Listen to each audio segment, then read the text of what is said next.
आज या ठिकाणी शक्तीपीठ महामार्गाच्या विरोधात जे या जिल्ह्यामध्ये एक प्रकारचा वणवा पेटला, तुम्ही आम्ही मला वाटतं 75% शेतकऱ्याची मुलं आम्ही आहोत. आम्ही देखील, माझा देखील ऊस आहे, आम्ही देखील शेती करतो, आमचं देखील कुटुंब, आम्ही आमच्या शेतीला माता समजतो, काळी आई समजतो, तिची आम्ही जीवापाड जपणूक करतो.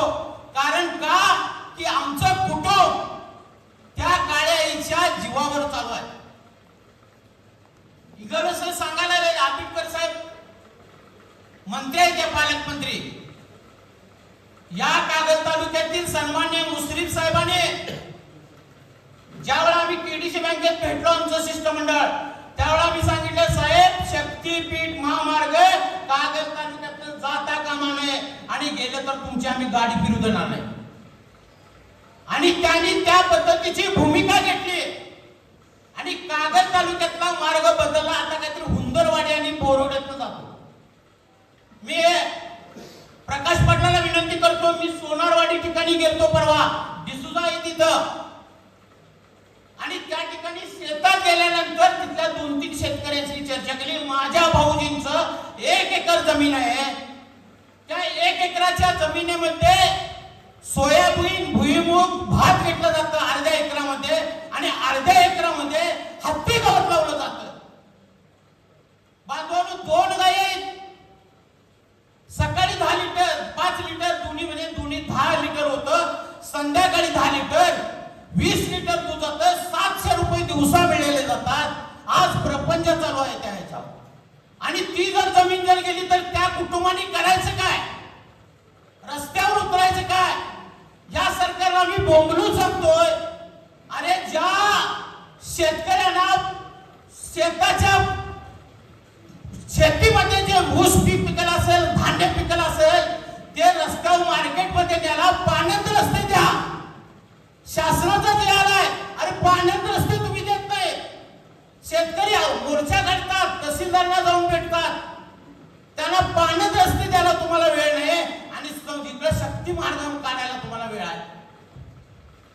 परवा एक स्टेटमेंट होती शहरातले आमदार आणि ग्रामीण मधले आमदार.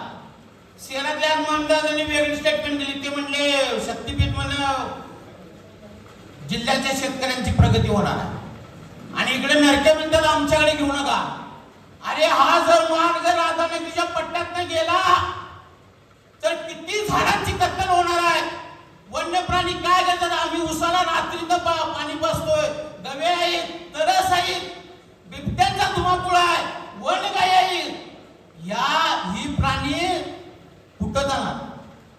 शेतकऱ्यांचं काय ठेवणार काय शिल्लक? म्हणजे एकीकडनं प्राणी हल्ला करायला, एकीकडनं तुम्ही शेतकऱ्यांच्या मुंडीवर बसायला लागला. म्हणजे विदर्भात शेतकऱ्यांची आत्महत्या होती, ती या पश्चिम महाराष्ट्रामध्ये आल्याशिवाय राहणार नाही. आणि म्हणून 2च मिनिटं मला दिलेले 86,000 कोटी काहीतरी बजेट आहे त्यांचं नागपूर पासून गोव्याला, 1,86,000 कोटी. अरे काय कुणाचे पैसे? आमच्या टॅक्स मधनं तुम्ही पैसे घेताय. अनेक विकास काम आहेत, अनेक खेड्यामध्ये लोकांना रस्ते नाहीत, पाणंद रस्ते नाहीत, अनेक अतिवृष्टी पावसामुळे आता माझ्या गावात मशानभूमीला जायला रस्ता नाही. आम्ही कितीतरी मागणी केली. अशा ठिकाणी तुम्ही निधी द्या. लोकांना नवय त्याला तिथे कशाला देताय? या सरकारला खरोखरच आंबेडकर साहेबांच्या घरावर मोर्चा काढला पाहिजे. त्यांना आव्हान आहे, तुम्ही जर शेतकऱ्यांच्या बद्दल जर तुमच्या जर आपुलकी असती, कळकळी असती, तुम्ही या पालकमंत्री म्हणून तुम्ही काय भूमिका घेणार आहे या इथल्या शेतकऱ्यांना एकदा जाहीर करून दाखवा. नाहीतर खरोखरच आम्हाला रस्त्यावर उतरावंच लागेल, टक्कर द्यावीच लागेल, आणि हा शेतकरी गप बसणार नाही. आणि या शासनाला आम्ही कोण टोल कसा पडून लावला कोल्हापुरात नाही. तसं शक्ती महामार्ग देखील या कोल्हापूर जिल्ह्यातनं हात पार केल्याशिवाय आपण थांबायचं नाही, एवढं या ठिकाणी मी बोलतो आणि थांबतो. जय हिंद, जय महाराष्ट्र. जिल्हा प्रमुख गिरीश अशाच नवनवीन अपडेट्ससाठी डिजिटल कोल्हापूर चॅनेलला सबस्क्राईब करायला विसरू नका.